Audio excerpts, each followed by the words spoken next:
Welcome to The Explainer. Today, we're rethinking creation, from darkness to light. We are jumping right into the ancient texts to uncover what the word creation actually means in the Bible. It's a word we use literally all the time, right? But as we look closely at the linguistic architecture of these original manuscripts, we're going to find out that the way we've been taught to think about creation might only be scratching the surface. Is the creation of the universe in Genesis 1:1 the whole story? While most of us hear the word creation and boom, our minds go straight to cosmic origins. We think of matter spoken into existence from absolutely nothing in a single moment. But our source material suggests an entirely different, much deeper layer. We actually need to set aside our modern assumptions and let the text explain itself. Because if we only think of creation as a one-time historical event, we are completely missing out on one of the most dynamic, ongoing processes described in these texts. I form the light and create darkness. I bring prosperity and create disaster. I, the Lord, do all these things. Right out of the gate, we encounter this shocking paradox in Isaiah that just forces us to stop in our tracks. Wait a minute. How can darkness and disaster be created? Usually, we associate creation with only the good, the beautiful, the ordered. This verse completely shatters that mold, and it forces us to ask a profound question. What exactly does it mean to create? We've got creation out of nothing, which is your standard cosmic creation, versus creation out of existing material, which is all about transformation. To solve this mystery, the texts ask us to compare our modern definitions with ancient usage. On one hand, we have the traditional idea of making something out of nothing. But on the other hand, the text introduces us to this idea of creation out of existing material, an active, ongoing process of transformation. And to really grasp this, we have to look at how the original Hebrew words were actually used by the people who wrote them. Joshua tells Caleb, "Go up to the forest and clear land for yourself there." The Hebrew word used here for clear is bara. It's the exact same word used in Genesis 1 for create. He isn't telling Caleb to magically conjure land out of thin air. No, he's telling him to take an existing, wild, chaotic forest, chop down the trees, and clear it out to make room for something new. Essentially, Bara here means intense ancient landscaping. It is a very clear act of transforming existing material. And this brings us to three absolutely crucial Hebrew words. We have Bara, which means to create, shape, or clear. We have Yatsar, to form, mold, or frame, and we have Asah, to do, make, or accomplish. Understanding the distinction between these three specific verbs is the key to unlocking that paradox we saw earlier in Isaiah. Let's break them down one by one. First up is Bara. In Hebrew, it means to create, shape, or clear, and it's often used for transforming existing conditions. As we just saw with the wild forest, it's fundamentally about transformation. It frequently involves clearing out the old to make way for the new. Think of it as the foundational groundwork. If you're renovating a house, the bara phase is the demolition. It's tearing out the rotting wood and clearing the space so that new construction can actually begin. Next is Yatsar. This literally means to form, frame, or mold, and it's closely related to the word for a potter shaping clay. This word is incredibly vivid. It's a hands-on, intimate process. Once the land is cleared or the raw materials are gathered, Yatsar is the act of taking that messy raw material and expertly squeezing, shaping, and designing it into a specific, purposeful form. Finally, wrapping up the trio, we have Asah. This means to do, make, or accomplish. It's the actualization or result of an action. So if Bara is the clearing and Yatsar is the shaping, Asah is the final realization. It is the finished product. It's that exact moment the architect looks at the finished building and says, "It is accomplished." Everyone who is called by my name, whom I have created for my glory, I have formed him, yes, I have made him.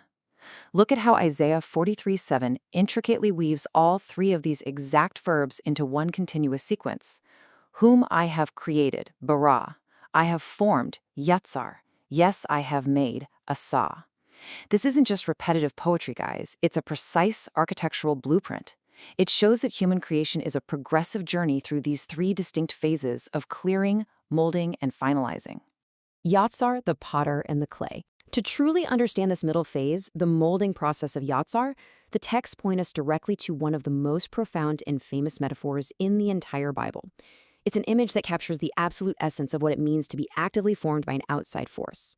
Jeremiah goes down to the potter's house. The clay vessel is marred in the potter's hand, so the potter reshapes it into another pot. The text then says, "Like clay in the hand of the potter, so are you in my hand." Through this brilliant illustration in the book of Jeremiah, we see that Yatsar, this creation process, involves breaking down our existing framework.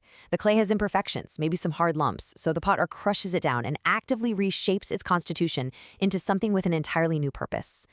We have Bara, meaning to create, paired with darkness and tribulation, versus Yatsar, meaning to form, paired with light and peace.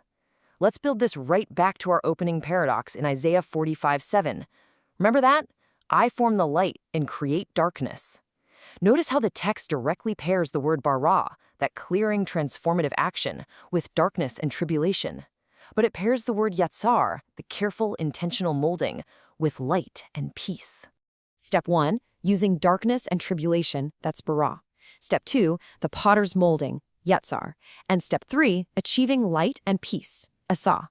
The text is actually revealing a progressive, deeply personal journey of formation. Step 1 is the Bara phase, the raw, chaotic materials of our lives, the darkness, the tribulation. This acts as the clearing of our overgrown forest. Step 2 is Yatsar. That tribulation places us on the potter's wheel, where we are broken down and reshaped. And step 3 is Asah, the final accomplishment, where that painful molding ultimately results in the actualization of light and peace. The darkness isn't a mistake. It's literally the raw material for the light. From the physical Old Testament to the spiritual New Testament. Now, as we shift into the New Testament, things get even more fascinating. We see this exact same architectural concept transition from the physical, historical acts of the Old Testament into a highly internal spiritual reality. The blueprint doesn't change, but the location of the construction site moves from the external world directly into the human mind and spirit. Meet the Greek word kitso. It means to create, form, or found, and it's used in the New Testament to describe spiritual formation. Because the New Testament is written in Greek, it uses a different word, taking the baton from the Hebrew texts. It appears roughly 19 times, and it is almost exclusively used to describe this ongoing, transformative spiritual creation. It's the Greek equivalent of taking the chaotic forest of our old self and building a brand new inner architecture. Put on the new self, created to be like God, in true righteousness and holiness. In his letter to the Ephesians, he uses this exact concept. Put on the new self, created, there's our word, ktizo, to be like God. The text here frames creation not just as history, but as the active, present tense forming of a completely new inner self. Step 1, put off the old self. Step 2, be renewed in the spirit of your mind. Step 3, put on the new self, created like God. Sound familiar? Beautifully, Paul lays it out in a sequence that perfectly mirrors the Hebrew blueprint we just learned. Put off the old self, that's the Bara phase, clearing the old forest. Be renewed in the spirit of your mind, that's Yatsar, being placed on the potter's wheel. And finally, put on the new self, created, or kititzo. Becoming this new creation is a deliberate, step-by-step process of stripping away the old to construct the new.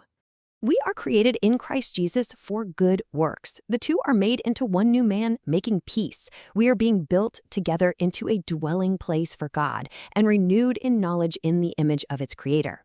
Look at where this is all heading. These New Testament verses argue that the ultimate goal of being created isn't just to exist. We are being built into a dwelling place. That is the Asah, the grand accomplishment. The finished product of this lifelong creation process is a human being fundamentally rebuilt, equipped for good works, and renewed in knowledge. So today, how are your current tribulations and darkness being shaped into light and peace? As we wrap up this explainer, I really want to leave you with a provocative thought based directly on the linguistic evidence of these texts. Creation is not just an event that happened billions of years ago. Creation is the very process you are undergoing right now. The hardships, the darkness, the clearing of your personal forest, that is the raw material on the potter's wheel. So ask yourself, how are your current tribulations and darkness being shaped into light and peace today? Thanks for joining me in this deep dive into the source material, and keep questioning the deeper layers of the world around you.